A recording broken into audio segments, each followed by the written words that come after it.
Federal government, state, local government areas share 966.110 as FAC allocation for the month of July. Plus, UK reduces tariff on 3,000 Nigerian products. Welcome to Business Daily. I am Yusuf Akogu. Let's take our business top stories.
Glad to have you back. Now, let's give you the breakdown of the federal allocation that was actually released yesterday to federal government, state, and indeed the local government. Of course, if you look at the total amount that was shared yesterday, 966.110 billion naira. That is the amount shared for the month of July. If you look at the breakdown of the revenue collection, statutory revenue stand at 397.419 billion naira. Of course, the value added tax there 271.947 billion naira. Of course, electronic money transfer levy, EMTL, stand at 12.840 billion naira. Of course, exchange difference revenue at about 283.904 billion naira. We look at the distribution analysis. Indeed, it's not as usual. The federal government take the largest chunk, 374.485 billion naira. The state government 310.67 billion naira. And of course, the local government councils take 229.40 billion naira. There will be call for states and of course all the local government to begin to look inward to see the opportunities and potentials of minerals in their state that they can actually tap from to generate revenue instead of coming to Abuja every month to collect this FAC allocation. 13% derivation to oil producing states of Bayelsa, Delta, of course, Edo, Cross River, Akwa Ibom, Abia, Imo states amounted to 51.545 billion naira there. Of course, if you look at the excess crude account of Nigeria, $473,705 $1,000, $470,705, $54.57 $1,000 there. That is the amount allocated there for amount that we currently have in our excess crude account. So these are the highlights of the allocation we have for the month of July. Of course, the August will be out by next month, and of course, I will also give you the update right here on Trust TV. We'll clearly look at the stock markets now, how it performed yesterday on the floor. The market closed positive 0.44%. The all share index there way above 65,000 basis points, while the total volume of trade 293.463 million, value at 4.122 billion naira in the deals of over 5,000. That's 5,895. Well, we look at the gainers, the top gainers on the day. Of course, Cornerstone Insurance there, 9.84%. It closed on the day. Computer Warehouse Group, 9.74%. It gained to close at 4 naira 28 kobo. We look at SOA Motors there, 9.38%. Again to close at 1 naira 40 kobo. The losing side, indeed, Nigerian Breweries was the highest loser yesterday, although all the top 3 losers actually lost 10% each. 10% there to close at 38 naira 25 kobo. Shelarams 10% as well, 3 naira 96 kobo. Of course, Suno Assurance also closed at top 10% downward there to close at 72 kobo per shares. Let's look at the top traded equities. Of course, Transcorp Nigeria, they were there yesterday and they maintained that same position again. Today, 41.4 million volume of the shares were actually traded. Of course, Access Holdings as well, 36.2 million volume of shares were traded. And of course, Fidelity Bank, 32.1 million volume of shares of that company were also traded. We look at the sector, the performance across sectors. The NJS banking sector down 0.90%. Despite the positive outlook we saw in the market yesterday, the banking sector is looking deep in red, in the negative territory, almost 1%. Not even Fidelity Bank, who had one of the highest traded equity on the day, could leave the banking sector out of the negative territory. The industrial sector, 0.01% marginal gain he recorded. Of course, the highest gainer, NGS Consumer Goods, also closed 3.75%. That is the highest gainer for the day to leave the market, which was as at 12 o'clock was in red, but the gains from consumer sector lifted the market above the waters there. The oil and gas sector is down 0.19%. Of course, the insurance sector are negative as well. I mean, positive 0.53%. It's 3 positive and 2 negative based on the 5 top sectors we are actually looking at today. We look at the African markets. Down there is Joburg. The market, it came down yesterday, 0.65%. The previous day it was in green, but today not to be so, 0.65%. It ended on Tuesday. Of course, in Ghana, the market closed 0.08% positive this time. It was yesterday it closed flat, but today is a little bit better compared to what we had yesterday. In Nairobi, 0.12% the market closed there in the negative territory down there in Nairobi Stock Exchange. One thing that is also very important is to let you know is that the Nigerian Stock Exchange has joined the bid to boost forex availability in Nigeria. The market, the floating of the new naira indeed is actually attracting, allowing various news platforms of high value companies to list dollar-denominated bonds and share at the stock market is part of the plan being considered by the Nigerian Stock Exchange. The move is targeted at easing access to foreign exchange for selected companies, especially high net worth companies, probably companies like Dangote Cement, Boa Cement. Of course, some of the big the Tier 1 banks, the big oil companies like the Seplat, the Entana, and so on and so forth. That needs substantial forex operations. Of course, under the proposal is a two-phase plan.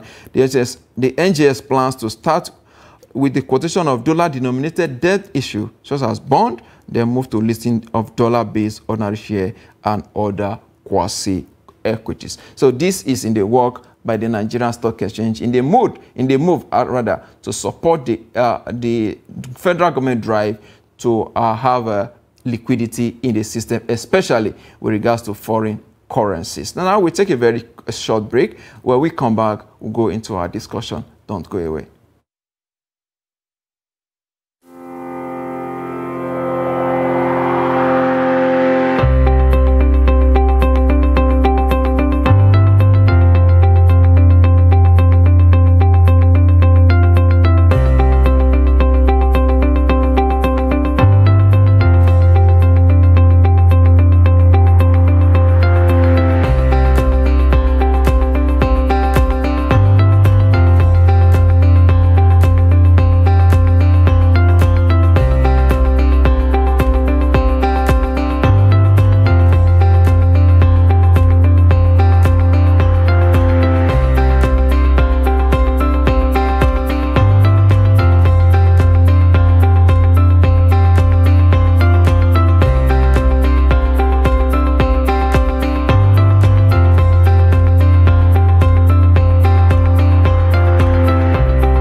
Glad to have you back. It's still Business Daily right here on Trust Television. Now we're going into our discussion. Like we told you yesterday, we are still looking at agriculture and of course this task before the new minister. He has promised that he is going to feed Nigeria and of course more food will be provided for export. I have joining me now in the studio Dr. Bello Abubakar. He is the National President, Maize Association of Nigeria. Man, glad to have you right here on Business Daily.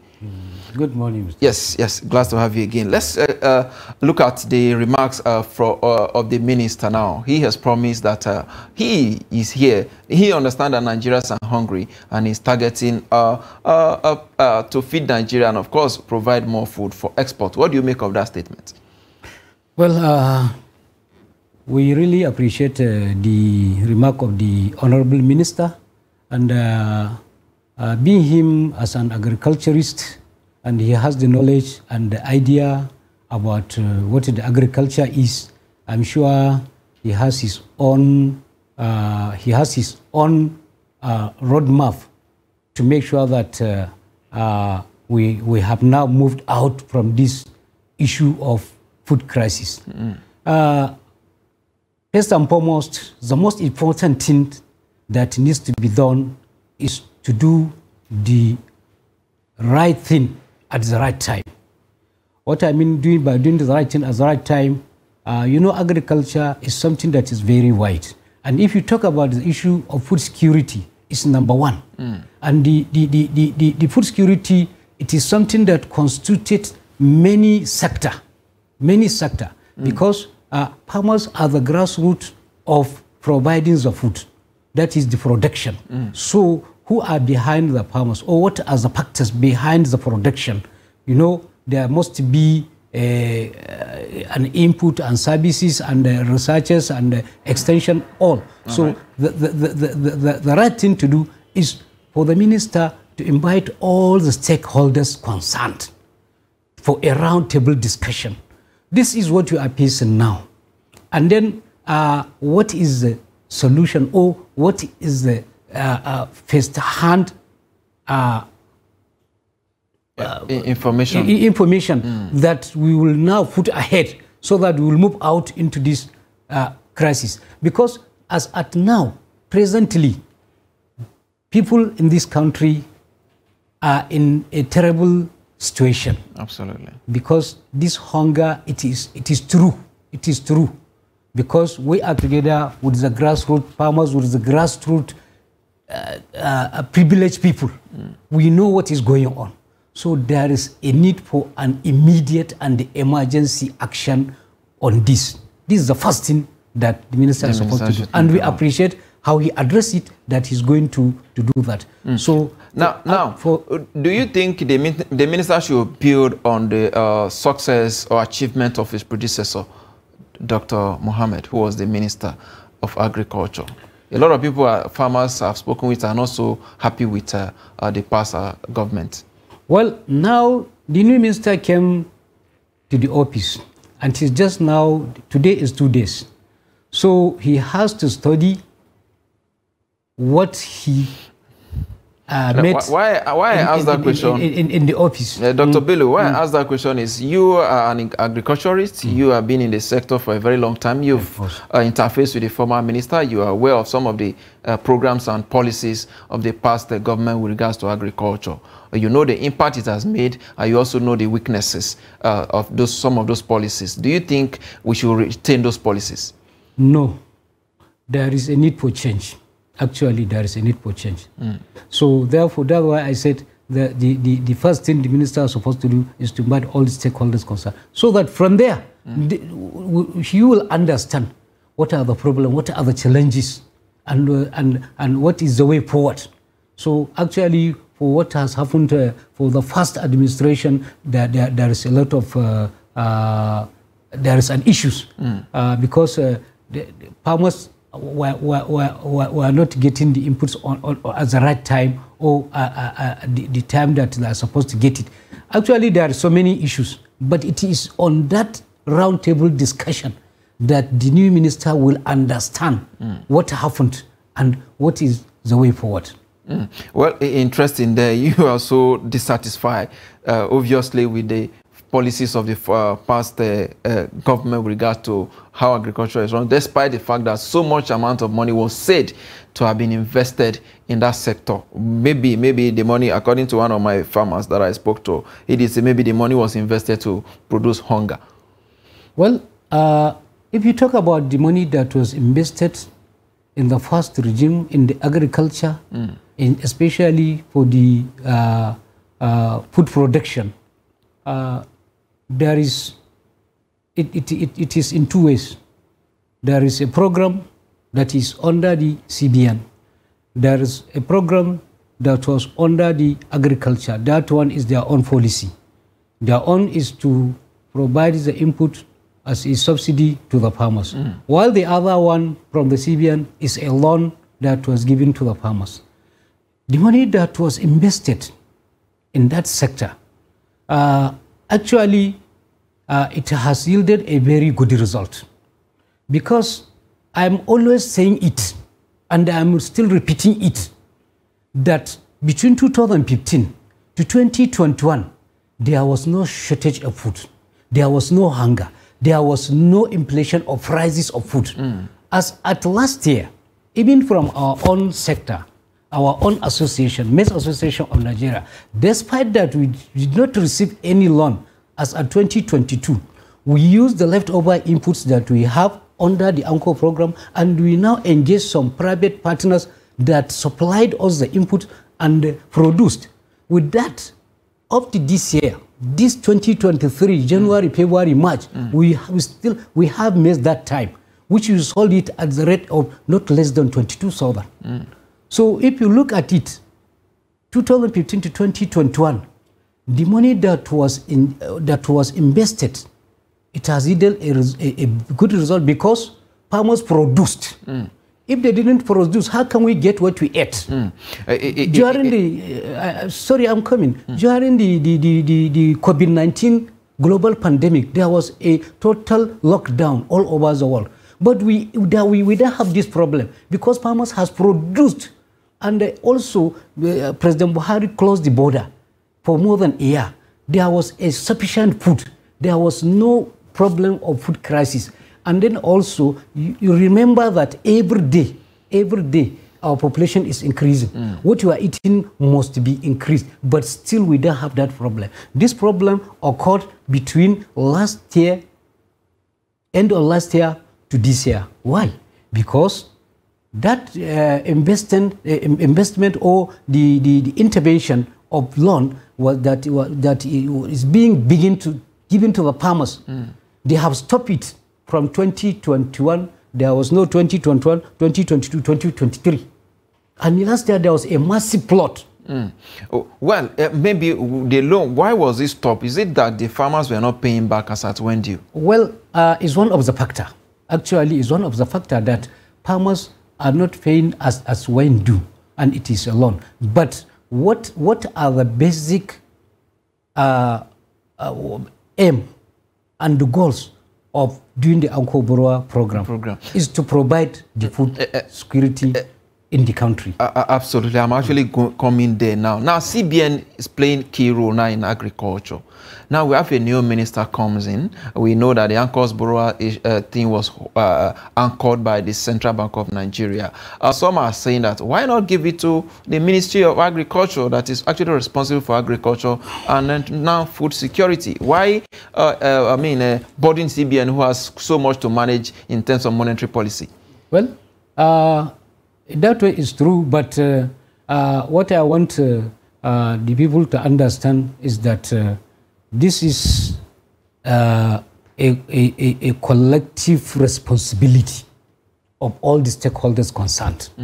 Therefore, this time around, there is a need for harmonization and very good understanding and synergy, so that we will work together with all the stakeholders in order to achieve and succeed. But if you say that CBN will go and continue what they are doing, while the Ministry of Agriculture, they will be doing their own, at the end, both sides are accusing it. That way is not good. Let us come together. That's why I said there is a need for that round-table discussion. It is only when you have a dialogue that you will understand each other and to know the way forward. Absolutely. A lot of us are like you, and of course some Nigerians are even more concerned. Why is CBN handling such? We have a Bank of Agriculture. Why can't we run all this program through the Bank of Agriculture? Well, you know, that is another thing yes. Entirely. Yes. CBN, they are the apex body in terms of financing. So CBN are not giving the money directly to the farmers. They are channeling it through the PFI, any commercial bank. And what you said, really it is true. Bank of Agriculture is the right place to channel this program. But where the money, what is the source of the money? Where the money is coming? It's from the CBN. It's for the CBN to work with the Bank of Agriculture. Absolutely. So therefore, even from our own side, our own view, that is the Commodity Association, is that let's the CBN work together with the Agricultural Bank, that is Bank of Agriculture. There is a provision that they said they are going to restructure the bank to recapitalize it. So if that one can be done, it is something that will be very easy to run the program under the Bank of Agriculture. Okay, let's look at the National Agricultural Technology and Innovation Plan, NATIP. A lot of people are saying the new minister should critically look at that sector and evaluate it, and also institutionalize the Central Bank of Nigeria interventions in agriculture, just like we were talking about. So what is your take in that regard? Well, that one is good. If the minister can now emphasize and do something about that, it is something that will be good, because they are going to be the regulatory body under this sector. Well, Dr. Bello Abubakar, time is always not our friend. I must thank you for your time. The National President, Maize Association of Nigeria, I must thank you for your time on Business Daily today. Thank you very much. Thank you too. Yeah, we appreciate it. With that is a wrap on the show today. Join us tomorrow for more. I am Yusuf Akogu.